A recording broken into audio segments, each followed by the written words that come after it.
Sejam todos muito bem-vindos a esse lugar, a um lugar comunidade. Você que veio presencialmente, sinta-se abraçado. Se você não se sentiu, dá uma cutucada do lado que alguém te abraça. Se você está vendo pela telinha, sinta-se abraçada, sinta-se abraçado. É um prazer ter você com a gente de forma presencial ou de forma virtual. Sabe que essa comunidade se reúne de várias formas. Durante a semana, você tem a oportunidade de conhecer PGs. Você pode se informar melhor no nosso site, umlugarcomunidade.com.br. Você conhece PGs, você tem o Ministério da Família, tem as lives de oração que acontecem todas as terças-feiras. Enfim, oportunidade não falta. E se você quer apoiar financeiramente esse ministério, que acontece aos sábados e nos outros dias da semana, você pode apoiar através do Pix. pix@umlugarcomunidade.com.br. pix@umlugarcomunidade.com.br. Se você não tem ainda o aplicativo baixado no seu celular, essa é a oportunidade. Você tem 30 segundos para fazer isso. Dá, né? Bom, hoje a gente vai ter mais uma mensagem da série Graça com o pastor Edson Nunes. E para que a gente prepare o nosso coração e o nosso espírito, eu peço que você feche os olhos, incline a sua cabeça para a gente orar. Bondoso Deus, eu te agradeço, nós te agradecemos porque a gente tem essa oportunidade, esse local para a gente se reunir, para trocarmos abraços, para tocarmos as nossas experiências. E a gente pede, Senhor, que o nosso coração e a nossa mente seja agora aberta pelo Espírito Santo para que a gente possa ter a real compreensão dessa mensagem. Continua ao nosso lado hoje e sempre, em nome de Jesus. Amém.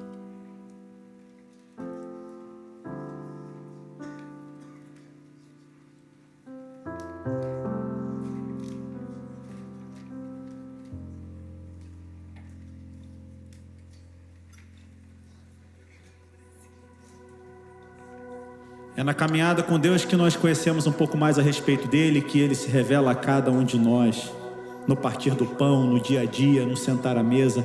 Ele nos convida a fazermos isso todos os dias em nossas vidas. Vamos nos levantar e vamos louvar o nome daquele que reparte o pão e que revela a sua bondade e a sua misericórdia. Quem é esse que vem nos abraçando? Quem é esse que vem nos constrangendo com o olhar? Ele ensina em amor. Ele é tão manso, cuida dos corações. Quem é esse? Quem é esse que vem nos abraçando?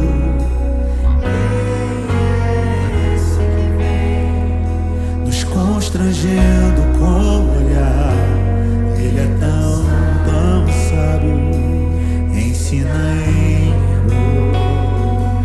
Ele é tão manso, cuida dos corações. Ele entrou em casa, ele está na mesa, ele nos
reconhecemos quem tu és. Reconhecemos e reconhecemos quem tu és.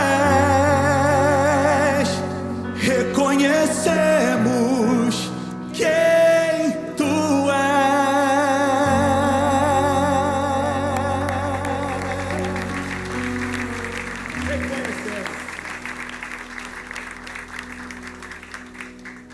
Reconhecemos aquele que se fez presente em nossas vidas e que nos chamou pelo nome, mesmo antes de existirmos, que nos conhece, mesmo antes do princípio, antes mesmo de cada um de nós sermos chamados à existência. Foi Ele quem nos chamou, foi Ele quem nos fez filhos.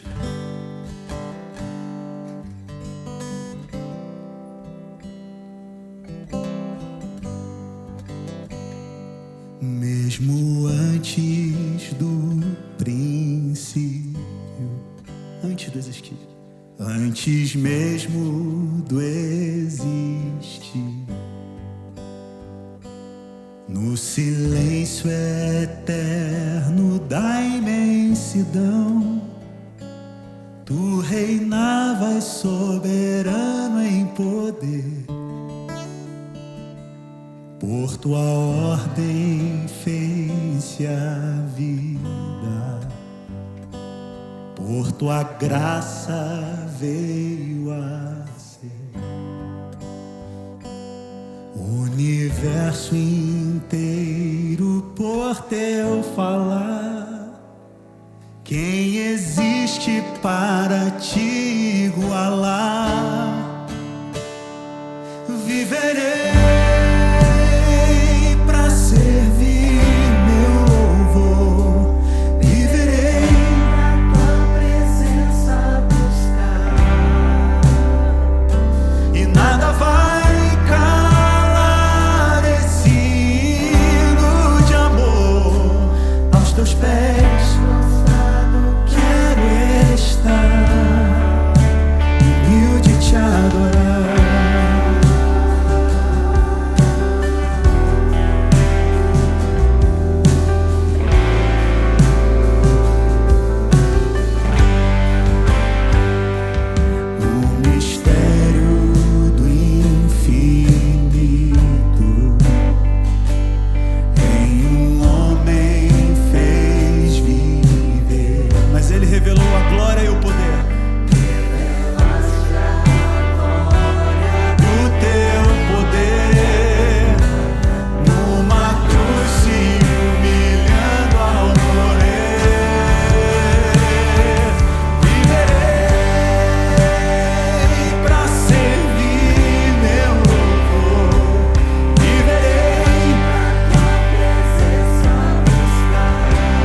maravilhoso é sabermos que podemos estar diante daquele que nos constituiu, que nos chamou desde a eternidade, desde quando ainda não tínhamos fôlego de vida, Ele já nos chamou à existência.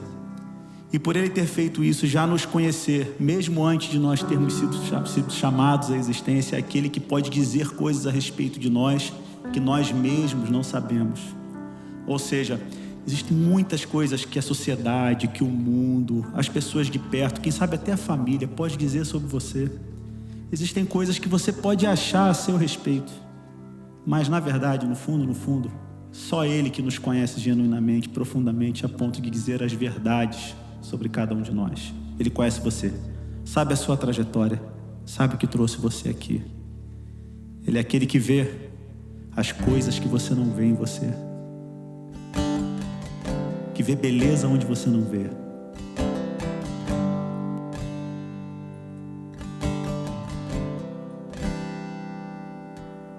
Primeiro você me amou, beleza você viu em mim e disse que eu tenho valor e que eu lhe faço sorrir. Você viu coragem quando tive medo, encontrou verdade em mim, no engano que vivi. Chamou de belo quem era fraco, achou sincero o amor que existe em mim.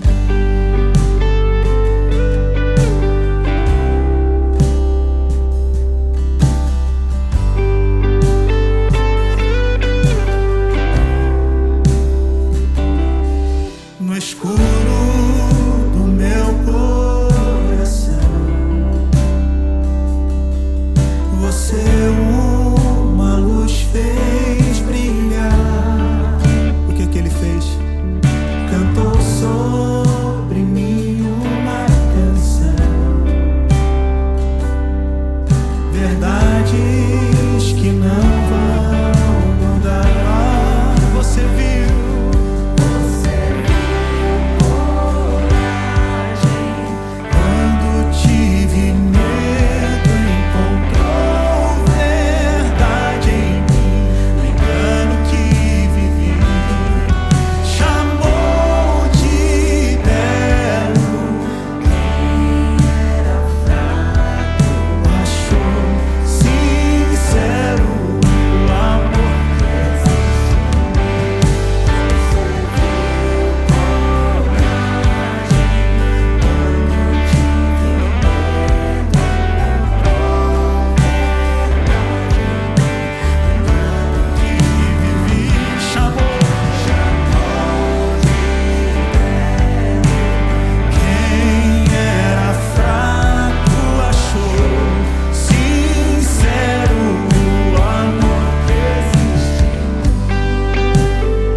tive medo, encontrou verdade em mim, no engano que vivi.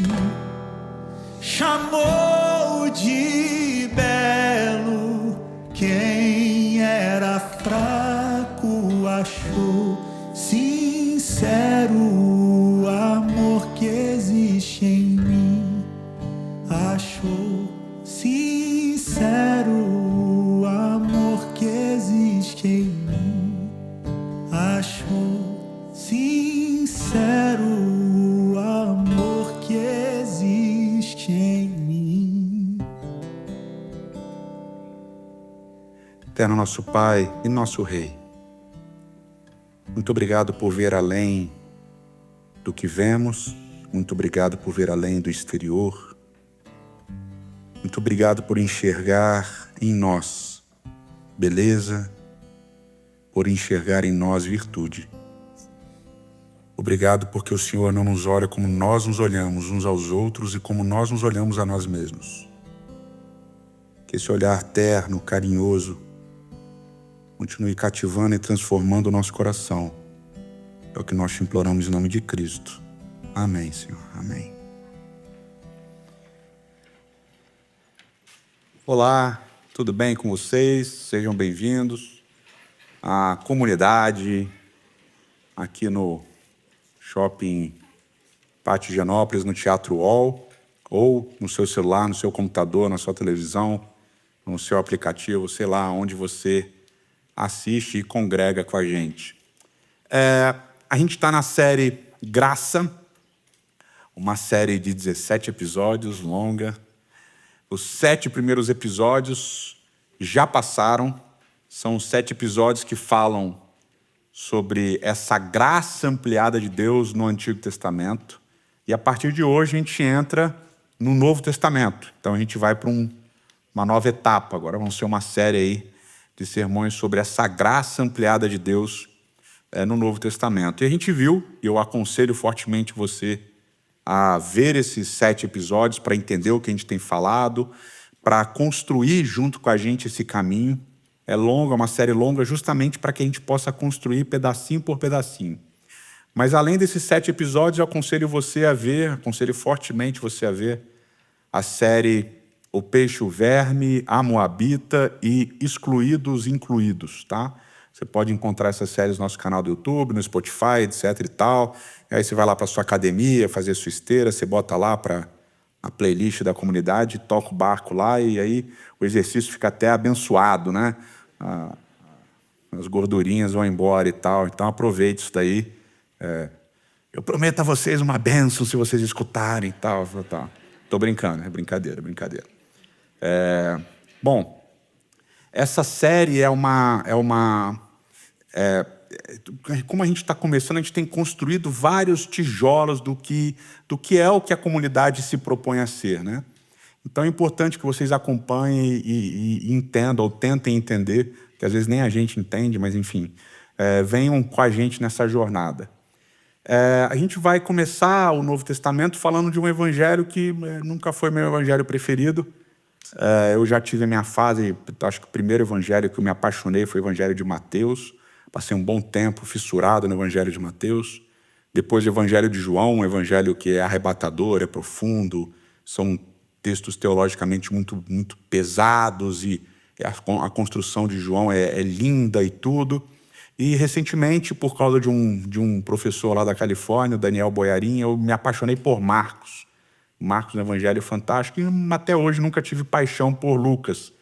Mas olhando os meus arquivos lá, os evangelhos que eu mais preguei foram João e Lucas. Então isso é interessante. Mas eu gosto bastante desse início de Lucas. E Lucas ele tem algumas características especiais, né? Lucas ele escreve dialogando ali com o evangelho de Marcos, dialogando com o evangelho de Mateus. Lucas ele escreve, vamos dizer assim, 2 partes do evangelho, o próprio evangelho de Lucas e depois o livro de Atos. Então é sempre interessante você analisar a construção do que Lucas está fazendo, lendo as 2 coisas na sequência. A gente vai perceber bastante isso nessa leitura. E, além disso, Lucas, ao contrário de Mateus, ele não entra como narrador citando o Antigo Testamento ou mostrando o cumprimento das coisas, mas ele coloca as falas do Antigo Testamento, as citações do Antigo Testamento, na boca dos personagens, geralmente na boca de Jesus e na boca de Maria, como a gente vai ver hoje, Zacarias e tal, mas ele coloca essas citações do Antigo Testamento na boca dos personagens, ao invés de ser uma nota do narrador entrando no texto, dizendo assim, isso daqui aconteceu para se cumprir a profecia e tal, como Mateus faz, por exemplo. E Lucas ele trabalha muito numa ideia de promessa e cumprimento da promessa, de expectativa e realidade. Ele trabalha muito nesse modelo, na fluidez do texto e tal. Então, nesse início do Evangelho de Lucas, a gente vai perceber que existem vários, vamos dizer assim, anúncios de enredo, coisas que são anunciadas e elas vão acontecendo, ou na continuação do Evangelho de Lucas, ou no próprio livro de Atos dos Apóstolos. E um outro detalhe muito interessante na construção dos personagens, né, de como Lucas vai colocando Jesus, vai apresentando Jesus, e de como Lucas vai apresentando Deus também nessa narrativa, é que Lucas ele coloca Jesus como o filho obediente, como o cumpridor da lei. Ele coloca Jesus como não só alguém que profundamente conhece a lei, mas como alguém que cumpre essa lei, né? E Jesus está sempre com a lei na boca, está sempre falando da lei. Então, por exemplo, quando alguém faz uma pergunta, os fariseus, os escribas, o intérprete da lei, alguém assim, chega, não sei o que lá, que eu faço para herdar a vida eterna, o que eu faço para ter salvação, não sei o que lá, tal. Jesus, geralmente, ele começa a resposta dizendo assim, o que diz a lei? Né? E a partir daí ele constrói o raciocínio, né? Então essa é uma marca de Lucas, é colocar Jesus como esse grande filho obediente da lei, aquele que cumpre toda a lei. E, ao mesmo tempo, ele coloca Deus como um ser misericordioso e amoroso plenamente. E aí, por exemplo, a gente começa no Evangelho de Lucas, né, ali no capítulo 1, quando Zacarias está fazendo uma oração para agradecer pelo filho, etc. e tal. E nessa oração, nesse cântico de Zacarias, ele diz lá, capítulo 1, verso 76 em diante, diz, e você, menino, será chamado profeta do Altíssimo, pois irá diante do Senhor. Né? João Batista vai preparar o caminho do Senhor, a gente já vai ver isso daí. Para dar a seu povo conhecimento da salvação mediante o perdão dos seus pecados, por causa das ternas misericórdias de nosso Deus, pelas quais do alto nos visitará o sol nascente, para fazer brilhar sobre aqueles que estão vivendo nas trevas e na sombra da morte, e guiar nossos pés no caminho da paz. Então aqui, Lucas fala de Zacarias, Lucas coloca esse cântico de Zacarias, falando desse Deus, né, dizendo que a salvação vem de Deus, vem pelas ternas misericórdias de Deus, né? Então a salvação não é algo que você ganha porque você cumpre a lei, mas ela vem pelas ternas misericórdias de Deus.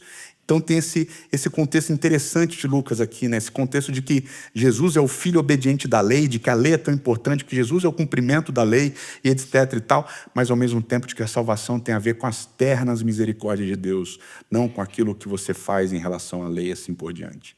E isso vai ficar mais claro ainda quando a gente percebe os dois principais anúncios de enredo nesse início de Lucas, e que vão se cumprindo logo no início do ministério de Cristo também no livro de Lucas, né? Então o primeiro anúncio é ali no Cântico de Maria, que está também no capítulo 1. Então o anjo anuncia que Maria vai dar luz, etc. e tal, e Maria faz um poema belíssimo, e alguns conhecem como Magnificat, né? Esse Cântico de Maria sobre Jesus. E nesse cântico ela diz assim, capítulo 1, a partir do verso 51, e aqui é interessante, a tradução às vezes tem uma complicação, porque coloca no passado como se tudo isso estivesse sendo cumprido, mas vai se cumprir ainda, tivesse sido cumprido, mas vai se cumprir ainda.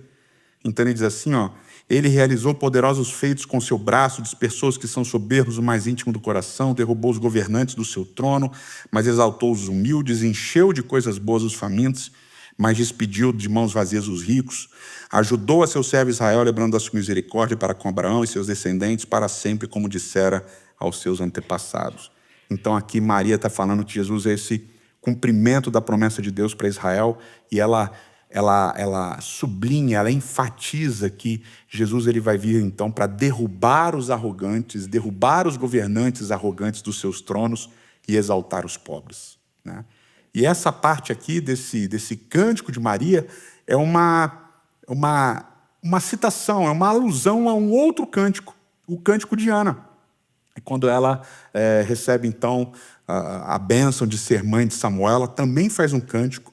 E aí, lá em 1 Samuel, capítulo 2, a gente vê esse cântico, e a gente vê alguns elementos se repetindo, né, lá em Maria, aqui em 2 Samuel. Em 1 Samuel, capítulo 2, verso 3, diz, não falem tão orgulhosamente, nem sai das tuas bocas tal arrogância, pois o Senhor é Deus sábio, é Ele quem julga os atos dos homens. O arco dos fortes é quebrado, mas os fracos são revestidos de força. Os que tinham muito agora trabalham por comida, mas os que estavam famintos agora não passam fome. A que era estéril deu luz a 7 filhos, mas a que tinha muitos filhos ficou sem vigor. O Senhor mata e preserva a vida, Ele faz descer a sepultura e dela a resgata. O Senhor é quem dá pobreza e riqueza, Ele humilha e exalta, levanta do pó o necessitado e do monte de cinzas ergue o pobre. mas ele os faz sentar com príncipes e lhes dá lugar de honra. E a gente vai ter essa mesma ideia, essa mesma noção também no Salmo 113, essa ideia de que Deus derruba os orgulhosos, derruba os arrogantes, derruba os ricos, e ele faz subir os pobres, subir os oprimidos, subir os fracos. Ele exalta. Então essa é um anúncio lá de Maria, nesse cântico dela, nesse cântico antes do nascimento de Jesus, esse cântico anunciatório da obra de Jesus. A obra de Jesus é uma obra de inversão. De inversão. Ele vai exaltar os humildes, ele vai exaltar os pobres, ele vai exaltar os oprimidos, ele vai derrubar os arrogantes, derrubar os violentos, derrubar os opressores, derrubar os injustos. Então essa obra de inversão depois vai ser anunciada pelo próprio Jesus, né? Ele vai colocar que no reino dele os primeiros vão ser os últimos e os últimos vão ser os primeiros. Então o evangelho de Jesus é esse evangelho da inversão das coisas. E esse é um anúncio que Maria faz. Jesus vem para os pobres, Jesus vem para os pequeninos. Jesus vem para aqueles que estão no chão. E para aqueles que estão de pé, ele veio para derrubar. Então esse é o evangelho que Maria anuncia que Jesus vai trazer. E um segundo momento, quando João Batista, então, a gente já viu o cântico de Zacarias, João Batista nasce, ele começa o ministério dele, e ele entende o ministério dele como um anúncio. E a gente vê isso lá em Lucas, no capítulo 3. Ele entende o evangelho dele como um anúncio, como uma pregação de anúncio. E ele diz lá no capítulo 3 o seguinte, como ele começa pregando no deserto, percorrendo todas as regiões, perto do Jordão, etc. e tal, e ele diz que ele veio trazer o batismo de arrependimento para cumprir a profecia de Isaías. E aqui ele cita Isaías capítulo 40, do verso 1 a 3. Ele diz, voz do que clama no deserto, prepare o caminho para o Senhor, façam veredas retas para ele. Todo vale será aterrado e todas as montanhas e colinas niveladas. As estradas tortuosas serão endireitadas e os caminhos acidentados aplanados. E toda humanidade verá a salvação de Deus. Toda humanidade verá a salvação de Deus. E aqui é esse segundo anúncio de enredo que Lucas coloca antes do início do ministério de Cristo. O anúncio de que toda a humanidade verá essa salvação que ele está preparando o caminho para vir. Então, Maria anuncia que o ministério de Jesus é um ministério para os pobres, é um ministério para os destituídos, é um ministério para os perseguidos, para os violentados, para os abusados, para os oprimidos. E João diz que esse ministério que ele está preparando o caminho é um ministério que vai vir para toda a humanidade. Toda a humanidade. E um spoiler é que isso começa a se cumprir. Lá em Atos, também escrito por Lucas, quando Lucas fala da conversão de Cornélio, quando os gentios começam a ser batizados e começam a entrar para o reino, né? Começam a entrar para as comunidades e tal, porque eles acreditam em Jesus e são batizados no nome de Cristo. Então a gente tem esses dois anúncios aqui acontecendo, dessa preparação para o evangelho de Jesus. Então de cara parece que o ministério de Jesus é um ministério radicalmente inclusivo, para aqueles que estavam à margem e para toda a humanidade. Ou seja, Lucas anuncia que o ministério de Cristo não é para poucos, que o ministério de Cristo não é para alguns, não é para um povo, não é para um tipo de gente, mas é para todo tipo de gente, principalmente para aquelas que são rejeitadas, para toda a humanidade. E aí, João Batista encontra Jesus, Jesus é batizado, vocês lembram disso? Jesus é batizado, tem todo um evento no batismo de Jesus, e logo na sequência o texto diz que Jesus foi levado para o deserto, para ser tentado. E ele foi levado por quem? Pelo Espírito Santo. Então Lucas vai colocar isso de uma maneira muito interessante ao longo da sua narrativa. Parece que sempre que é o Espírito que está guiando Jesus para as coisas. Então Jesus é batizado, ele recebe o Espírito leva Jesus para o deserto. E ao levar para o deserto, ele leva Jesus para ser tentado. E na sequência do texto, Lucas capítulo 4, se você tiver sua Bíblia aí, pode abrir. Lucas capítulo 4, verso 14. Jesus vence a tentação, etc. E diz o verso 14 do capítulo 4, que Jesus voltou para Galiléia no poder do Espírito e por toda aquela região se espalhou a sua fama. Ele ensinava nas sinagogas e todos o elogiavam. Então, o Espírito guia Jesus para Galiléia e lá Jesus começa a pregar. E ele prega nas sinagogas e a galera curte Jesus. Ele vira um baita pregador. Aparece nos podcasts da época, pregando em todas as sinagogas, a galera batendo pau, falando, esse cara é bom, esse cara é bom, esse cara prega bem pra caramba e tal, e todo mundo segue Jesus, e todo mundo gosta de Jesus. E aí Lucas resolve contar o início do ministério de Jesus a partir disso, de Jesus como um pregador famoso já na região, e que agora vai pregar em Nazaré. E quando ele vai pregar em Nazaré, que ele foi criado, ele entra numa sinagoga como era o seu costume, e o verso 17 diz que ele foi entregue o livro do profeta Isaías. E na sinagoga, geralmente, na tradição judaica, você primeiro lia o rolo do Pentateuco, quem lia explicava, depois você lia o rolo dos profetas e explicava. Então, Jesus já era um pregador famoso, mas Lucas escolhe contar o início do ministério de Jesus num evento numa sinagoga em Nazaré. Jesus abre o rolo, foi-lhe dado o rolo, e ele lê. Texto que está em Isaías, capítulo 61. Se tiver sua Bíblia aí, abra Isaías 61. Deixa aqui. Isaías 61. Os primeiros versos se diz assim. Jesus lendo, né? Está lá em Lucas, resumido aqui em Isaías 61, completo. A partir do verso 1. O Espírito do soberano Senhor está sobre mim, porque o Senhor ungiu-me para levar boas notícias aos pobres. Enviou-me para cuidar dos que estão com o coração quebrantado, anunciar liberdade aos cativos e libertação das trevas aos prisioneiros, para proclamar o ano da bondade do Senhor e o dia da vingança do nosso Deus, para consolar todos os que andam tristes e dar a todos os que choram em Sião uma bela coroa em vez de cinzas, o óleo da alegria em vez de pranto e um manto de louvor em vez de espírito deprimido. Eles serão chamados carvalhos de justiça, plantio do Senhor para a manifestação da sua glória. Então é esse o texto que Jesus lê na sinagoga naquele dia, Isaías 61. E são basicamente 7 verbos que são colocados aqui. E eu coloquei aqui de uma maneira mais literal para vocês verem o discurso, né? O resumo do discurso. Então ele vai trazer o evangelho para os pobres, vai amarrar os corações quebrados, eu acho essa expressão linda, amarrar os corações quebrados, vai proclamar liberdade aos cativos e presos, vai proclamar o ano aceitável do Senhor, vai consolar os tristes, vai dar aos que choram alegria e vai glorificar os justos. Então são 7 coisas que Jesus anuncia que ele veio fazer. 7 coisas. E dessas 7 coisas, 2 eu queria chamar a atenção para vocês. A primeira de todas é justamente o cumprimento do cântico de Maria. Ele diz, eu vim trazer o evangelho para os pobres. Eu vim trazer o evangelho para os pobres, eu vim anunciar as boas novas para os pobres. E é interessante que essa expressão em Isaías, boas novas, ela aparece bastante a partir do verso do capítulo 40, que é a sessão de consolações de Isaías. Aparece bastante essa construção de boas novas justamente em Isaías, relacionada à ideia de que Deus vai trazer juízo para os ímpios, juízo para os violentos, para os arrogantes. Lembra que essa é uma linguagem profética comum. Ele vai trazer juízo, ele vai trazer vingança para esses líderes, para esses reis, para esses que são arrogantes, que são violentos. Ele vai vingar os que são oprimidos, os que são perseguidos, o pobre, o órfão, a viúva, o cego, o eunuco.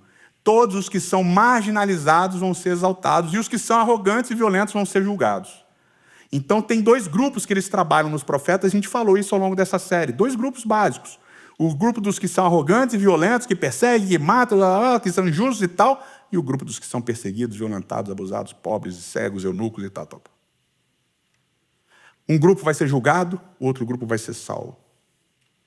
Então essa ideia de trazer boas novas tem essa dinâmica. Boas novas é para esses.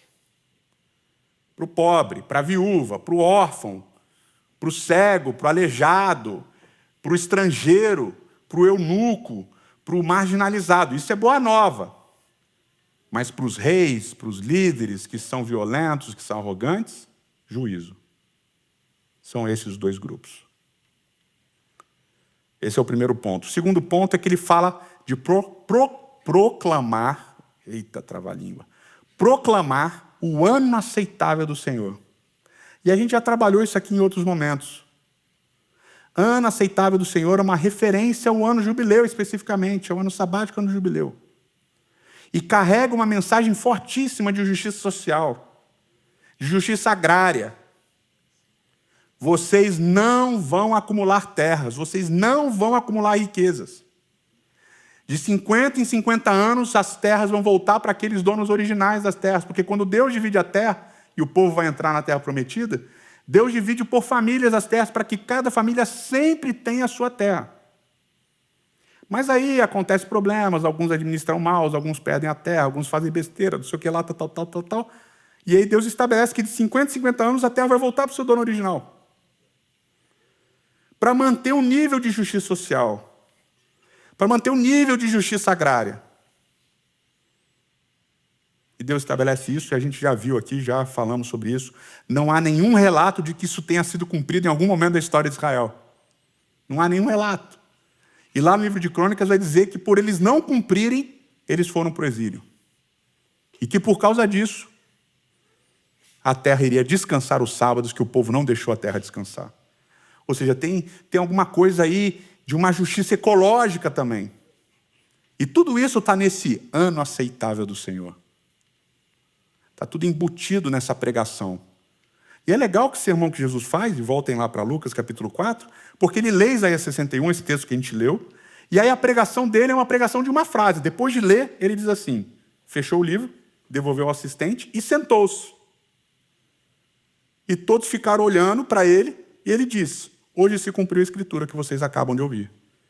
Hoje se cumpriu a escritura que vocês acabam de ouvir. Esse foi o sermão de Jesus explicando Isaías 61. Então, eu já falei muito mais que ele falou. Olha, ano aceitável, proclamar, pá. Aí ele senta, todo mundo fica olhando, pô, você tem que explicar. Aí ele fala, hoje se cumpriu. As escrituras se cumpriram hoje. Sermão simples, deve dar o quê? 1 minuto. Todos falavam bem dele e estavam admirados com as palavras de graça que saíam dos seus lábios. Mas perguntaram, não é este o filho de José? Todos acharam o máximo, o ano aceitável do Senhor. Poxa, a terra vai voltar para a gente, vai voltar para as nossas famílias, justiça, não sei o que lá e tal. Ano aceitável do Senhor, justiça social para todos, ele vai derrotar os nossos inimigos. Os pobres vão ser exaltados, nós somos pobres, estamos aqui sob o domínio tirano de Roma. Nós vamos finalmente ser exaltados. Mas ele vai, mas esse cara que está falando que se cumpriu hoje, não é ele o filho de José? E aí Jesus disse, é claro que vocês vão me citar esse provérbio. Médico, cura-te a ti mesmo. Faz aqui em tua terra o que ouvimos que fizeste em Cafarnaum.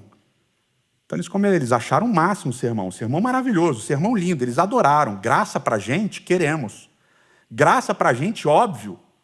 Pô, quem não quer graça? Eu quero, é para mim eu quero. Aí Jesus falou assim, mas vocês querem prova? Vocês estão olhando para mim dizendo, esse é o filho de José? Vocês querem milagres para provar que eu sou o Messias que está cumprindo esse negócio aqui? E tem um detalhe interessante, abre um parênteses, manuscritos de Qumran, da época de Jesus ali, e até textos rabínicos posteriores, como Levítico Rabá, dizem que essa proclamação do ano aceitável do Senhor, esse jubileu, tem a ver com uma era messiânica. Então, todo mundo entendeu que quando ele fala, hoje se cumpriu, ele estava dizendo assim, eu sou o Messias. E é por isso que eles falam assim, mas não é esse o filho de José? Então vocês querem que eu faça milagre para provar que eu sou o Messias? Não vou fazer não. Verso 24, aqui vem a mudança na narrativa, né? Ou para alguns o plot twist do negócio. Continuou ele. Digo-lhes a verdade, nenhum profeta é aceito em sua terra. Asseguro-lhes que havia muitas mais viúvas no tempo de Elias, quando o céu foi fechado por 3 anos e meio, e houve uma grande fome em toda a terra. Contudo, Elias não foi enviado a nenhuma dessas viúvas de Israel, senão uma viúva de Sarepta, na região de Sidom. Sidom, Fenícia / Filisteia. Ou seja, ela era uma viúva filisteia, dos filisteus, inimigos de Israel. Verso 27. Também havia muitos leprosos em Israel no tempo de Eliseu, o profeta. Todavia, nenhum deles foi purificado, somente Naamã, o sírio, também inimigo de Israel. Então, Jesus fala assim, vocês estão felizes que eu estou pregando de graça. Beleza. Vocês querem provas de que essa graça vai acontecer, vocês querem milagres. Eu vou falar para vocês o seguinte. Na época de Israel, na época que houve fome na terra, haviam muitas viúvas em Israel. Mas Elias não foi para a casa de nenhuma viúva israelita. Ele foi para a casa de uma viúva filisteia, fenícia, inimigo de Israel. Na época de Eliseu, tinham muitos leprosos, mas Eliseu curou Naamã, o sírio, inimigo de Israel. Lembrando que Naamã era general, matava os israelitas nas guerras. Então, ao invés de falar, de dar sinais da graça para o povo de Israel, Jesus ele cita 2 exemplos de histórias em que a graça alcançou quem? Quem estava fora de Israel. Entenderam isso? Você está dizendo assim, vocês estão felizes e gostando da minha pregação, porque eu estou falando de graça para vocês. Mas eu quero dizer que a graça não é só para vocês, a graça é para os outros. Para os de fora. Para toda a humanidade. Para aqueles que vocês julgam inimigos. Para aqueles que vocês julgam impuros. Para aqueles que vocês julgam imerecedores. A graça é para eles. E talvez seja primeiro para eles do que para vocês. Então Jesus aqui ele faz um discurso radical.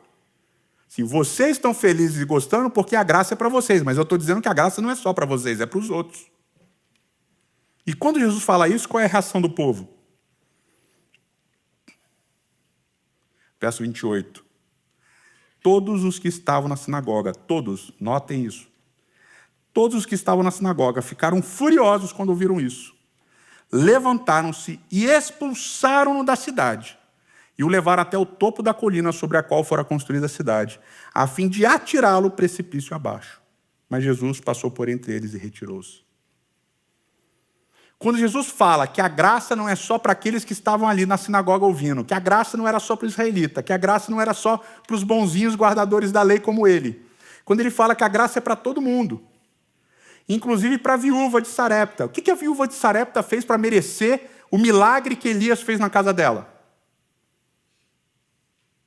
Ela foi boazinha com Elias e tal, não sei o que lá, papá.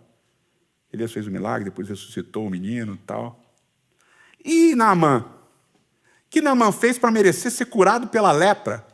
Levou presentes para Eliseu, que Eliseu não aceitou, não sei o que lá, tal. Uma graça estendida a inimigos que nada fizeram para receber aquela graça. Foi de graça, sem custo. E quando Jesus prega que essa graça não tem limite, não está circunscrita a uma sinagoga, a uma igreja, a uma religião, a um povo, a uma etnia. Quando Jesus prega que essa graça está para fora desses muros que a gente construiu, qual é a reação do povo? Um povo que adorava os sermões de Jesus, porque é assim que começa esse trecho. Lembram? Jesus era um pregador famoso, todo mundo amava e batia palma para o discurso de Jesus, para o sermão de Jesus. E as sinagogas enchiam porque Jesus ia pregar. Mas quando ele fala de graça para todo mundo, para os que estão de fora, como é que o povo reage? Todos ficaram o quê? Furiosos. E queriam matar Jesus. Furiosos e queriam matar Jesus. E olha que interessante. Resgatando um pedaço do que o pastor Marcelo falou semana passada num sermão brilhante. Lá em Isaías 56, eunucos estrangeiros. O texto bíblico diz que eles vão ministrar, do verbo sharat, sharet. Eles vão ministrar no templo. Eles eram proibidos de ministrar no templo, mas o texto de Isaías 56 diz que eles vão ministrar no templo. Vão pregar, vão ser ministros do evangelho, vão anunciar as boas novas. De inclusão. Estrangeiros e eunucos. Esse verbo aparece lá. Em Isaías 61, quando ele fala dos pobres, quando ele fala dos cegos, quando ele fala dos tristes, quando ele fala dos estrangeiros, Isaías 61 fala que eles vão ministrar, que eles vão sharat, ou sharet, eles vão ministrar. Vamos lá de novo? Isaías 61, versos 5 e 6. Gente de fora vai pastorear os rebanhos de vocês. Estrangeiros trabalharão em seus campos e vinhas. E vocês serão chamados sacerdotes do Senhor, ministros do nosso Deus. Vocês se alimentarão das riquezas das nações, e do que era o orgulho delas, vocês se orgulharão.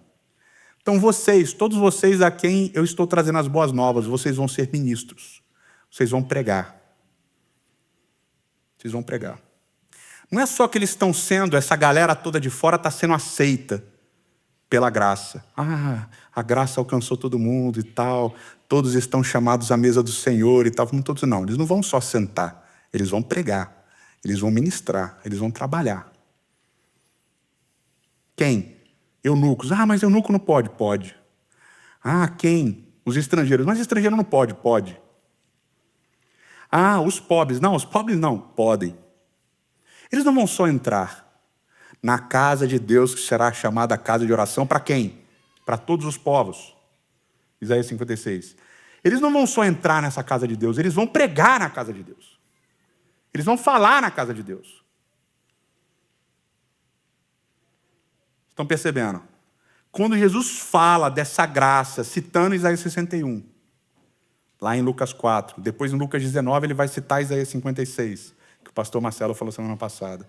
Quando ele fala dessa graça que é altamente radicalmente inclusiva, de não só trazer pessoas, mas de colocar essas pessoas para pregar, para ministrarem, qual é a reação do povo?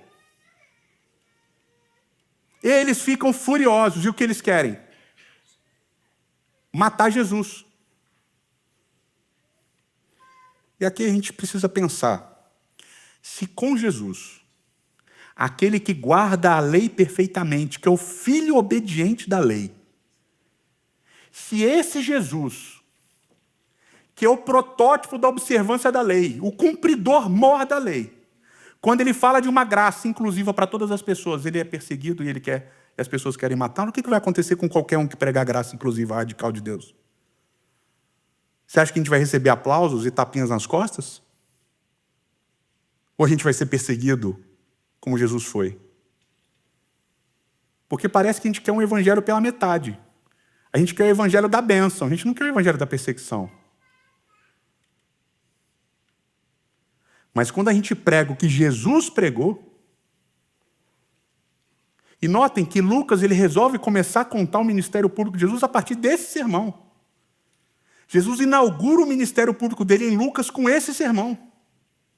As pessoas amavam ver Jesus pregar, mas quando ele fala da graça radicalmente inclusiva, o que as pessoas ficam? Furiosas, elas têm ódio de Jesus. Ódio de Jesus, ódio de Jesus. Elas querem matar Jesus naquele momento, no início do ministério dele. Segundo Lucas.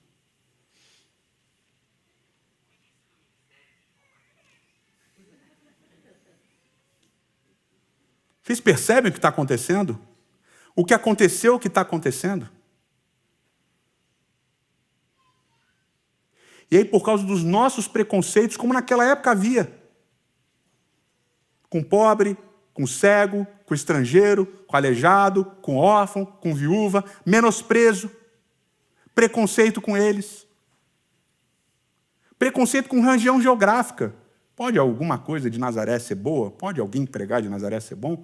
Todos esses preconceitos estavam arraigados naquela religião. E na nossa hoje? Quais são os preconceitos na nossa religião hoje? E aí quando sobe pastor Akeldam para pregar, aí comentários. Isso é um absurdo, mulher pregando, mulher sendo chamada de pastora. Não pode, a Bíblia é clara. Não existe ministério pastoral feminino. Elas podem pregar na sala de aula, na casa, mas na igreja não. Aí quando sobe o pastor Apolônio, o Marcos Apolônio para pregar, agora exageraram, pastor homossexual pregando, que negócio horrível, isso é ridículo, isso é blasfêmia, heresia. Mas quem são os menosprezados e perseguidos hoje? Quem são aqueles a quem Jesus acolheria e diria, o meu reino é deles? E eles não vão só entrar, eles vão ministrar.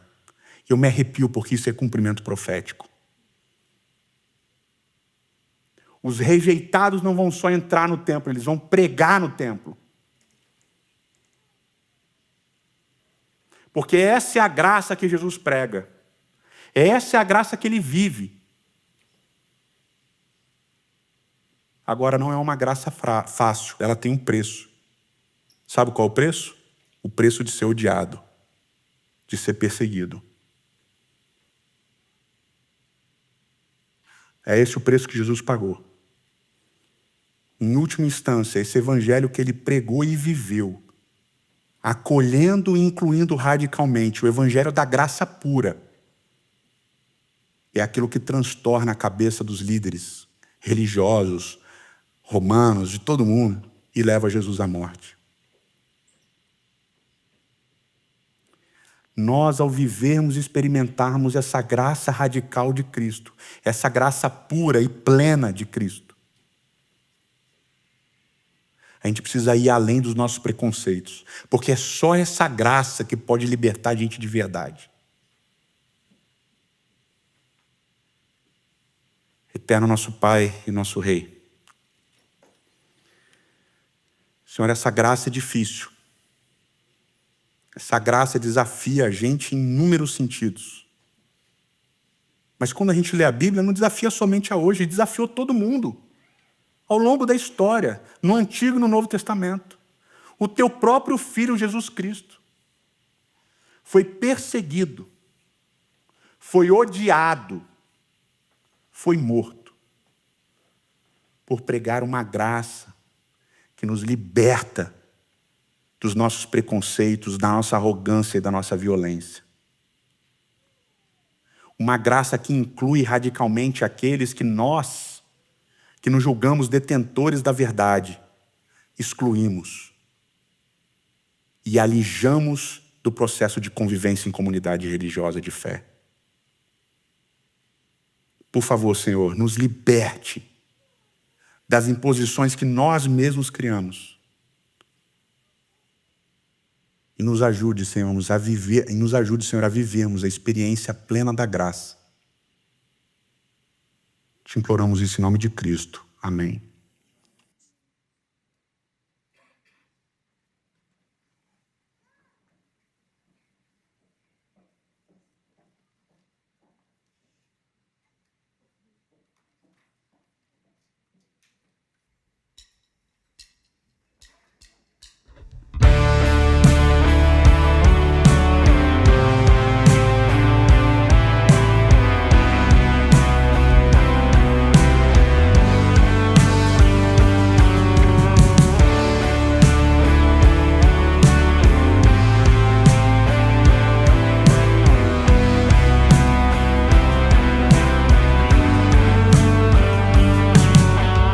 Essa é minha história de dor.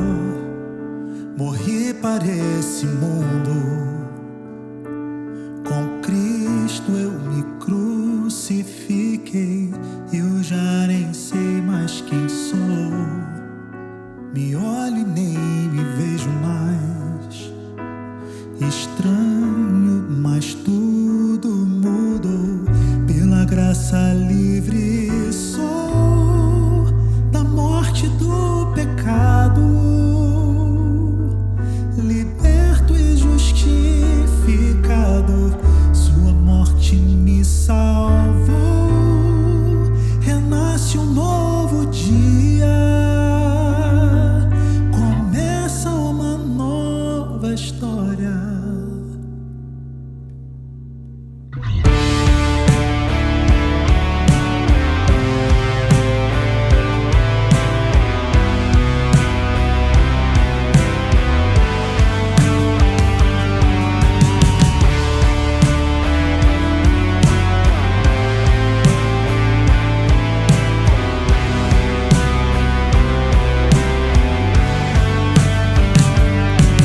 Deixando o poder pelo amor, a cruz se revelou ali.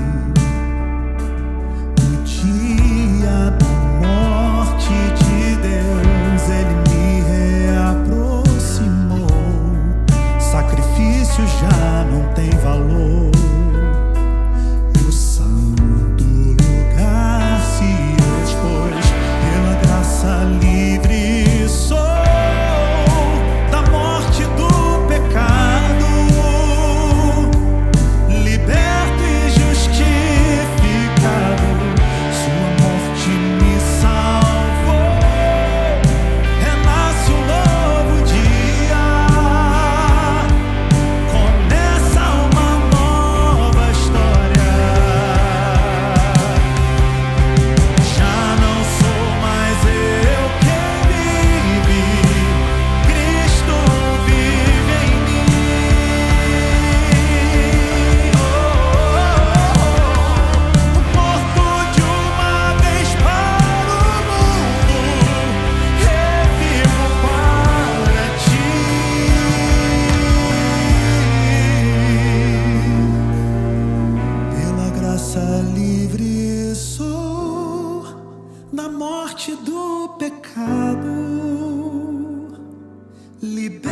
liberto,